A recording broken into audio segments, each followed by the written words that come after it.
ഇതിലേക്കായിട്ട് ഒരു 400 ഗ്രാമോളം ചിക്കൻ എടുത്തിട്ടുണ്ട്. ഇത് മീഡിയം സൈസുള്ള പീസായിട്ടാണ് കട്ട് ചെയ്തിട്ടുള്ളത്. ഈ ചിക്കൻ നമുക്കിനി മാരിനേറ്റ് ചെയ്തെടുക്കണം.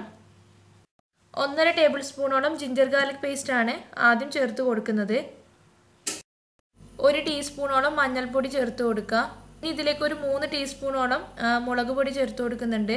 ഞാൻ 1.5 ടീസ്പൂണോളം കാശ്മീരി മുളക് പൊടിയാണ് എടുത്തിട്ടുള്ളത്, നല്ലൊരു കളർ കിട്ടാൻ വേണ്ടിയിട്ട്. ഒരു അര നാരങ്ങയുടെ ജ്യൂസ് ചേർത്ത് കൊടുക്കുക.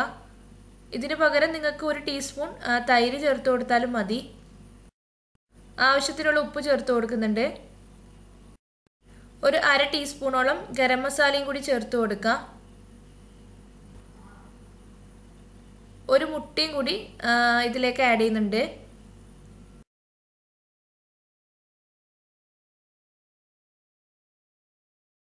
ഇനി നന്നായിട്ട് തന്നെ ഒന്ന് മിക്സ് ചെയ്യണം.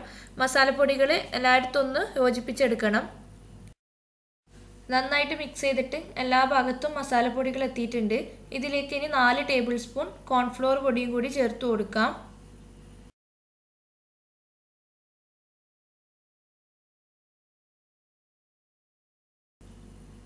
കോൺഫ്ലോർ പൊടി ചേർക്കുമ്പോൾ നമ്മുടെ ചിക്കൻ നല്ല ക്രിസ്പി ആയിരിക്കും. ഇനി കോൺഫ്ലോർ പൊടിയും കൂടി നന്നായിട്ട് തന്നെ ഒന്ന് മിക്സ് ചെയ്തെടുക്കണം.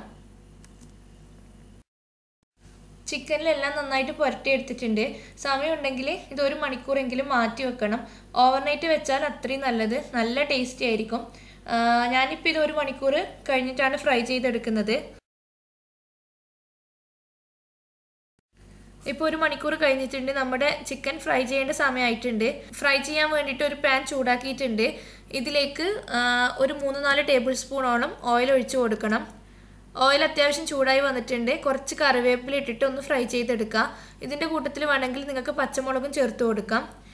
കറിവേപ്പില ഒന്ന് ഫ്രൈ ആയി വന്നപ്പോൾ നമ്മൾ മാരിനേറ്റ് ചെയ്ത് വെച്ച ചിക്കൻ അതിലേക്ക് ഇട്ട് കൊടുക്കുന്നുണ്ട്.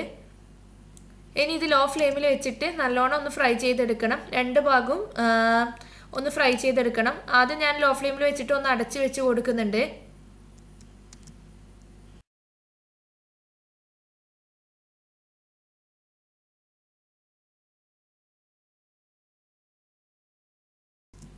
ഇപ്പോൾ ഒരു ഭാഗം റെഡിയായി കിട്ടിയിട്ടുണ്ട്. ഇനി നമുക്കിതൊന്ന് മറിച്ചിട്ട് കൊടുക്കാം.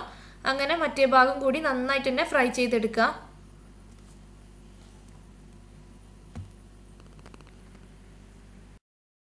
ഇപ്പോൾ നമ്മുടെ ചിക്കൻ ഫ്രൈ ഇവിടെ റെഡി ആയിട്ടുണ്ട്. കോൺഫ്ലോർ ചേർത്തത് കൊണ്ട് പിന്നെ നല്ല മൊരിഞ്ഞിട്ടുള്ള ഫ്രൈ ആണ്. ട്രൈ ചെയ്തിട്ട് ഫീഡ്ബാക്കൊക്കെ പറയണം. പിന്നെ വീഡിയോ ഇഷ്ടപ്പെടുകയാണെങ്കിൽ ലൈക്ക് ചെയ്യാനും ഷെയർ ചെയ്യാനും മറക്കരുത്. ഇതുവരെ സബ്സ്ക്രൈബ് ചെയ്തിട്ടില്ലെങ്കിൽ ഇപ്പം തന്നെ സബ്സ്ക്രൈബ് ചെയ്യുക. Thank you.